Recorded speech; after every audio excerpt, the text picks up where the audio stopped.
నమస్తే, నేను మీ JK. Welcome to Hasa TV. తెలంగాణలోని కోదాడ ఖమ్మం సంబంధించినటువంటి పాత రోడ్డుకు గత దశాబ్ద కాలంగా అది మరుగున పడిపోయింది. తాజాగా దానికి ఒక మహర్దశ అయితే పట్టనుంది. దీనికి సంబంధించినటువంటి ఈ యొక్క నిధులు కూడా national highways authorities of India మంజూరు చేసింది. దానికి సంబంధించిన వివరాలను ఈ వీడియో ద్వారా వివరిస్తాను. వీడియో చివరిదాకా చూసి ఒక లైక్ ఇచ్చి మీ అభిప్రాయాన్ని కామెంట్ రూపంలో తెలియజేసి మా ఛానల్ని సబ్స్క్రైబ్ చేయండి ఫ్రెండ్స్. తెలంగాణలోని నేషనల్ హైవే అందుబాటులోకి వచ్చిన తర్వాత ఈ పాత ఖమ్మం కోదాడ రోడ్డును పట్టించుకునే పరిస్థితి లేదు. దీంతో ఈ రోడ్డు పరిస్థితి అధ్వానంగా మారింది, గుంతలు తేలింది. ఈ రహదారిపైన ప్రయాణం నరకప్రాయంగా మారింది. ఈ నేపథ్యాన ఎట్టకేలకు జాతీయ రహదారుల అథారిటీ సంస్థ అంటే national highways authorities of India NHAI వచ్చి ఖమ్మం కోదాడ రహదారికి నిధులు మంజూరు చేసింది. త్వరలోనే కొత్త రూపు అయితే సంతరించుకోబోతుంది. నేషనల్ హైవే 365A ఈ నెంబర్తో ఖమ్మం కోదాడ నేషనల్ హైవే నిర్మాణం పూర్తయిన విషయం తెలిసిందే. అంతకుముందు ఖమ్మం నుంచి ముదిగొండ, నేలకొండపల్లి, పైనంపల్లి మీదుగా ఈ రాకపోకలు సాగేవి. హైవే నిర్మాణం జరిగిన 4 ఏళ్ల పాటు కూడా అంతకుమంది మించి ఈ యొక్క వాహనాలు, వేలాదిగా వాహనాలు ఈ రోడ్డుపై రాకపోకలు అయితే సాగించాయి. దీంతో ఈ రోడ్డు అధ్వానంగా తయారై గుంతలమయమైపోయింది.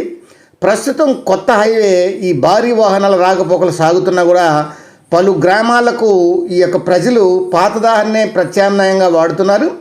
కానీ తారు లేచిపోయి గుంతలు లేవడంతో ఈ రోడ్డుపై ప్రయాణిస్తున్న వారి వాహనాల సంఖ్య పెరిగిపోయింది. దీంతో ఈ రహదారి బాగా దెబ్బతినింది.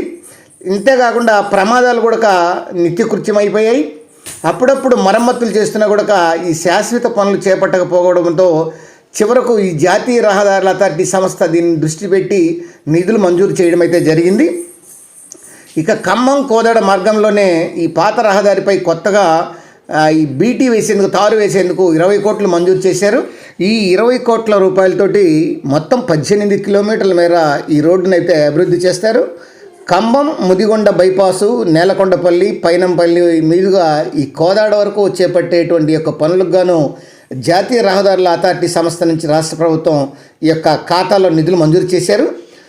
తద్వారా ఈ రాష్ట్ర ప్రభుత్వం R&B శాఖ ద్వారా చేపట్టేటువంటి పనులు త్వరలో మొదలు కానున్నాయి. ఈ national highway authorities of India నుంచి ఈ పాత రోడ్డు అభివృద్ధికి నిధులు మంజూరు కావడం ఈ యొక్క నేషనల్ హైవేస్ అథారిటీస్ అధికారులు కూడా ఆనందం వ్యక్తం చేస్తున్నారు. ఈ విషయాన్ని ధృవీకరిస్తున్నారు. బైపాస్లను కలుపుతూ 18 కిలోమీటర్ల మేర రహదారి అభివృద్ధికి 20 కోట్లు మంజూరు చేసినట్లు, ఆ పనులను త్వరలోనే ఈ R&B శాఖ ద్వారానే చేపట్టబోతున్నట్లు ఈ national highways authorities of PD manager కూడా ఈ మేరకు తెలియజేశారు. అది ఫ్రెండ్స్, మరొక అంశంతో మళ్ళీ మీ ముందుంటాను ఫ్రెండ్స్. జై హింద్.